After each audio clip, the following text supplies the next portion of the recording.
Wa min ayatihi an khalaqalakum min anfusikum azwaja litaskunu ilaiha wa ja'ala bainakum mawaddatan wa rahmah. Ashhadu an la ilaha illallah wahdahu la syarika lah wa ashhadu anna Muhammadan abduhu wa rasuluh. Allahumma shalli wa sallim ala asyrafil anbiya'i wal mursalin Sayyidina Muhammadin wa ala alihi wa sahbihi ajma'in, amma ba'd. Faya ayyuhal muslimun, usikum wa iyaya bitaqwallah faqad fazal muttaqun. Wasma'u ma qala Allah ta'ala fil Qur'anil Karim. A'udzu billahi minasy syaithanir rajim. Wal yakhshal ladzina law taraku min khalfihim dzurriyyatan dhi'afan khafu 'alaihim falyattaqullaha wal yaqulu qawlan sadida. Shadaqallahul azim. Hadirin jamaah Jumat rahimakumullah. Sebagai salah satu rukun khutbah, tidak lupa kami mengawali khutbah ini dengan menyampaikan wasiat atau pesan khususnya untuk diri pribadi kami dan kepada kita sekalian.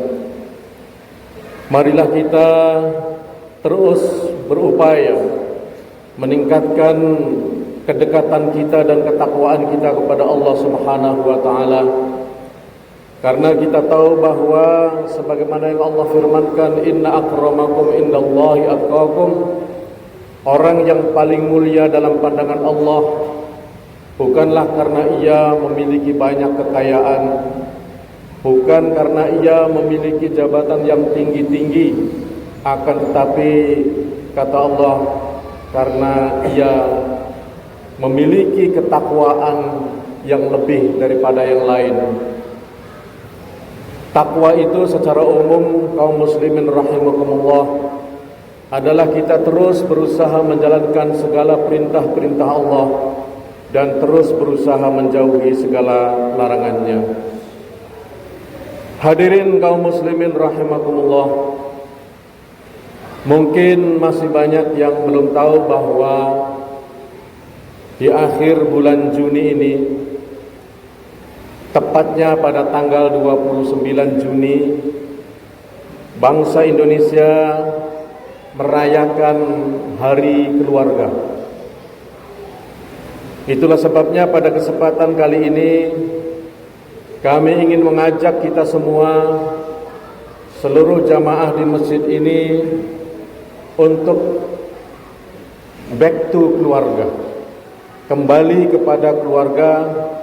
Dan khutbah ini insyaallah kami akan menyampaikan beberapa ayat Al-Quran yang berbicara tentang cinta kepada keluarga. Hal ini tentu saja dilatar belakangi beberapa kejadian, kasus yang akhir-akhir ini memprihatinkan kita, memilukan kita. Karena di belahan wilayah daerah lain macam-macam saja kejadiannya yang berkaitan dengan keluarga ini. Na'udzubillah summa na'udzubillah. Ada kejadian yang sangat memiriskan hati kita, di mana seorang anak berani membunuh orang tuanya. Ada juga sebaliknya, orang tua membunuh anaknya. Ada juga kakak beradik yang baku bunuh gara-gara rebutan warisan kedua orang tuanya. Dan kasus-kasus lain yang memilukan. Itulah sebabnya keluarga perlu kita perkuat, ketahanan keluarga perlu kita perkuat. Dan ini juga insya Allah menjadi salah satu hikmah kenapa para lelaki, para suami diwajibkan sholat Jum'ah. Karena di dalam Jum'ah ini ada khutbahnya. Dan dengan khutbah itu insya Allah kita semua akan diingatkan oleh khatib tentang keberadaan diri kita dalam menjalani kehidupan di dunia ini. Apakah tentang masalah keluarga, apakah tentang masalah ekonomi, tentang masalah sosial dan lain sebagainya, tentu sesuai dengan materi yang dibawakan oleh khatib masing-masing. Kaum muslimin rahimakumullah, kita tahu bahwa pintu berkeluarga awalnya terbuka seperti ayat yang saya sampaikan tadi. Ayat itu sangat populer karena setiap ada pernikahan biasanya ayat itu dicantumkan di dalam undangan, yakni ayat 21 dari surat Ar-Rum dalam Al-Quran.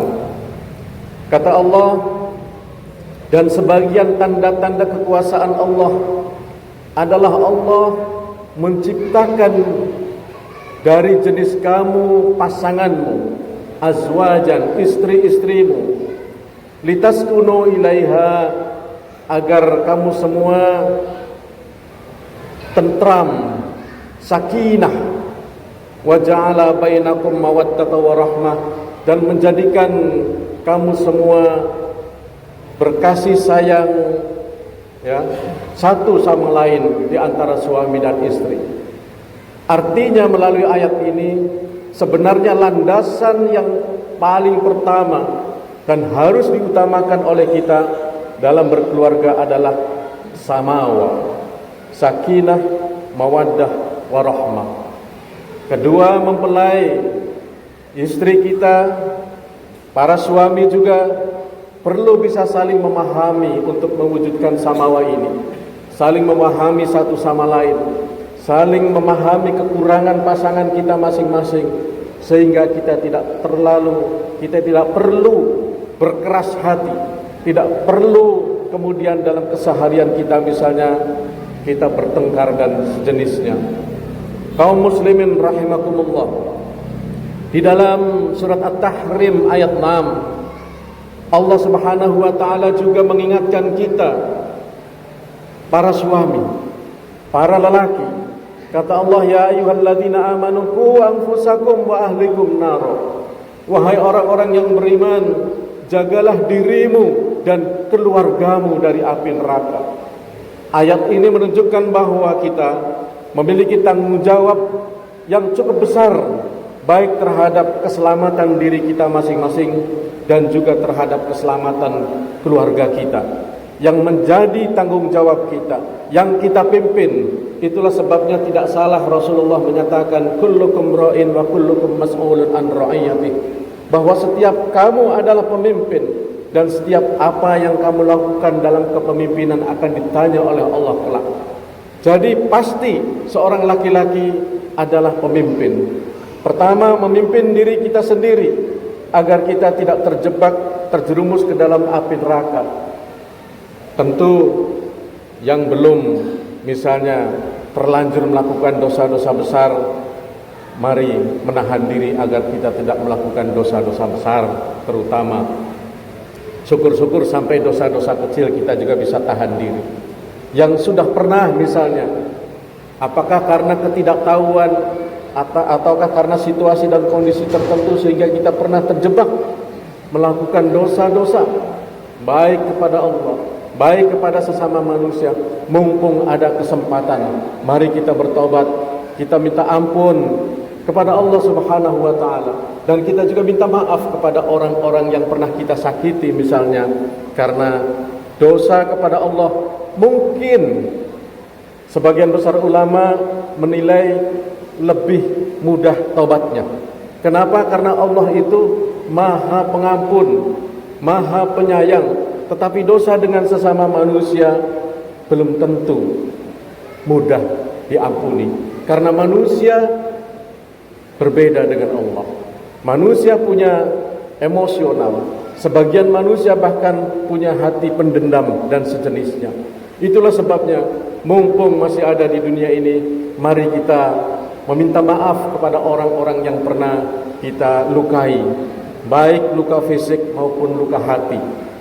Dan juga yang pernah dilukai, mari usahakan kalau memang kita ingin berjiwa besar, mengikhlaskan, datangi orang yang pernah melukai kita, kita bertemu dan kita berbaikan lagi.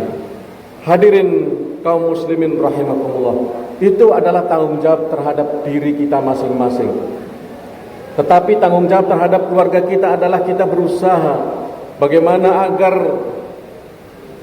istri kita, anak-anak kita semuanya bisa terselamatkan dari api neraka. Memang ayat ini sebagian besar para ulama menafsirkannya yang dimaksud nar di sini, neraka di sini adalah neraka yang sesungguhnya kelak di akhirat. Dan itu harus kita selamatkan. Jangan sampai ada istri kita, anak kita misalnya bersikap musyrik, mensekutukan Allah, atau melakukan dosa-dosa besar lainnya yang bisa membahayakan keselamatannya di akhirat kelak. Tetapi ada juga sebagian ulama yang memberi gambaran bahwa di dunia ini sudah bisa kita bayangkan, sudah bisa kita bahkan jalani apakah hidup kita bahagia atau menderita di dunia ini. Dan ketika kita hidup bahagia, ada manusia yang hidupnya bahagia, itu ibaratnya seperti ia dalam surga. Tetapi ketika ia menderita, maka ibaratnya seperti dalam neraka. Ini juga mengandung maksud bahwa sebagai seorang ayah, sebagai seorang suami, kita memiliki tanggung jawab bagaimana agar kita bisa menyiapkan generasi anak-anak kita ke depan tidak hidup menderita baik di dunia maupun di akhirat. Dan bukankah itu yang ingin kita capai? Bukankah itu yang selalu kita dengung-dengungkan kepada Allah setiap akhir doa kita? Rabbana atina fid dunya hasanah wa fil akhirati hasanah wa qina adzabannar. Doa sapu jagat namanya. Simple doanya, tetapi mengandung pengertian yang luar biasa. Wahai Tuhan kami, ya Allah, berikanlah kami kebahagiaan baik di dunia maupun kebahagiaan di akhirat, dan jauhkanlah kami dari api neraka. Ya, kenapa saya katakan simple doa itu? Karena sebenarnya semua yang kita ingin gapai, ingin kita capai itu sebenarnya ada dalam doa itu. Contohnya anak sekolah pengen punya cita-cita jadi pejabat, jadi penerbang, atau ada yang bercita-cita ingin jadi kaya raya. Itu kan kebahagiaan di dunia. Ingin punya istri cantik dan sejenisnya. Tetapi kita sebagai seorang beriman memiliki keyakinan bahwa hidup tidaklah hanya sebatas di dunia saja. Kita justru dunia ini hanyalah sebagai jembatan untuk menuju akhirat yang merupakan kehidupan yang sesungguhnya. Sehingga sebagai seorang beriman kita berusaha, di samping kita berusaha hidup bahagia fid dunya, kita juga terus berusaha agar bisa hidup bahagia di akhirat dengan amal ibadah kita, dengan berusaha menjauhi larangan-larangan yang Allah sampaikan kepada kita. Hadirin kaum muslimin rahimakumullah. Saat ini ada satu persoalan yang cukup penting. Karena di Indonesia dicap oleh PBB, Perserikatan Bangsa-Bangsa, sebagai salah satu negara dengan gizi buruk. Padahal Indonesia ini tanahnya subur makmur. Lautannya mengandung ikan-ikan yang berkelas. Kenapa PBB memvonis negara kita sebagai negara dengan gizi buruk? Karena ternyata angka stunting, tulisannya stunting bahasa Inggris, angka stunting di negara kita di atas 20%. Bahkan Provinsi Sulawesi Tenggara saat ini lebih tinggi daripada angka nasional 37,7%. Khusus Buton Tengah 36,8%. Apa itu stunting, hadirin sekalian? Yakni di mana ada terjadi sama anak-anak kita, sama cucu kita, dia gagal pertumbuhan fisiknya dan gagal juga perkembangan otaknya. Sehingga ciri-cirinya anak-anak stunting itu tubuhnya kerdil, pendek. Kalau dibandingkan teman-teman sebayanya, dia lebih pendek. Nah itu Ada dampak lainnya juga, sudah di samping pendek tubuhnya, dia juga otaknya lemah, telat mikir. Kalau teman satu kelasnya cepat misalnya ditanya pertanyaan tertentu, kali-kalian ke atau apa, dia lambat. Hati-hati kaum muslimin rahimakumullah. Apa penyebabnya? Ternyata penyebab stunting ini ada dua hal. Yang pertama, penyebab sensitif. Karena lingkungan kita misalnya kurang begitu bersih. Air yang dikonsumsi mungkin saja mengandung nikel, mengandung emas, dan mengandung lain-lainnya, sehingga dia meminum air yang juga tidak steril. Mungkin juga gaya hidup di sekitar kita misalnya masih ada yang menggunakan jamban yang alami, yang bebas di luar, tidak punya WC yang bersih, buang kotoran sembarangan, dan itu membuat lingkungan menjadi kotor, dan itu mempengaruhi. Pengaruh yang kedua, penyebab yang kedua adalah penyebab spesifik. Ini anak-anak yang stunting ini itu disebabkan karena dia sejak dalam kandungan sampai usia 2 tahun kurang terperhatikan oleh kita. Kurang terperhatikan oleh terutama kedua orang tuanya. Ini hati-hati. Kenapa? Karena di dalam masa 9 bulan dalam kandungan ditambah 2 tahun, itu kalau kita hitung jumlahnya 1000 hari. Makanya disebut 1000 hari pertama kehidupan, yang seharusnya janin di dalam kandungan ini mengkonsumsi makanan yang bagus, yang berprotein, yang bergizi, yang mengandung vitamin, tapi dia tidak mendapatkannya. Begitu juga ketika dia menyusui ASI eksklusifnya. Harusnya 6 bulan ini begitu lahir sampai 6 bulan, bayi itu menyusui ASI-nya saja, ASI ibunya saja, ya.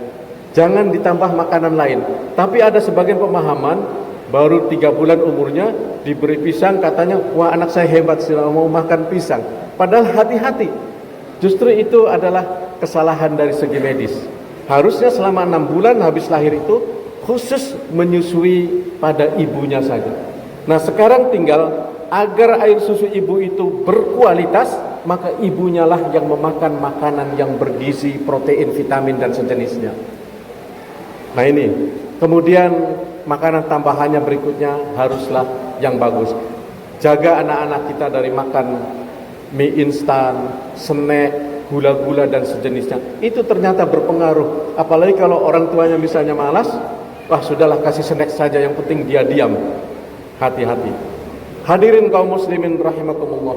Tentang masalah ini, dalam Al-Quran juga Allah sudah menyebutkan wal walidatu yurdi'na auladahunna haulaini kamilaini liman arada ayyutimma ar-radha'ah wa 'alal mauludi lahu rizquhunna wa kiswatuhunna bil ma'ruf. Al-Baqarah 233. Kata Allah, sebaiknya agar sempurna menyusui anak itu 2 tahun. 6 bulan ya, ASI eksklusif, jangan dicampur apa-apa, terus dituntaskan sampai 2 tahun. Nah kemudian itu baru sempurna hati ya. Makanya dari itu kalau belum cukup 2 tahun itu juga khawatir terjadi sesuatu karena tidak sempurna. Kamilaini kata Allah, kalau mau sempurna cukupkan 2 tahun. Kemudian juga tanggung jawab kita sebagai suami, ada ayat lanjutannya tadi, wa 'alal mauludi lahu rizquhunna wa kiswatuhunna bil ma'ruf. Dan bagi para ayah, para suami, berilah mereka rizquhunna wa kiswatuhunna, berilah makanan, berilah rizki, belikanlah pakaian, itu yang ma'ruf, yang baik. Makanya yang dimaksud ma'ruf di sini, makanan yang baik itu pertama ikhlas kita mencari nafkahnya, Pak. Insya Allah ikhlas karena Allah untuk ongkos ibadah. Jangan mengeluh, apalagi mengeluh kemudian memarahi istri gara-gara kamu saya jadi capek kerja. Na'udzubillah, jangan sampai terjadi. Tapi kita ikhlas karena ini adalah kewajiban kita. Yang kedua, usahakan makan yang halal. Jangan berikan makanan kepada istri dan anak-anak kita hasil mencuri, menipu dan sejenisnya. Yang ketiga yang ma'ruf juga adalah menu makanannya harus yang terbaik. yang bergizi, yang berprotein, yang bervitamin, yang sesuai dengan situasi dan kondisi anak-anak kita. Hadirin kaum muslimin rahimakumullah, inilah beberapa ayat Al-Quran mengenai bagaimana kita memposisikan diri dalam keluarga kita. Kesimpulannya, sebagai seorang pimpinan keluarga, tentu marilah kita bersama-sama lebih memperhatikan keluarga kita, istri dan anak-anak kita, agar ke depan generasi Indonesia, generasi Buton Tengah, generasi dari Mawasangka Timur ini insya Allah lebih baik daripada generasi kita saat ini.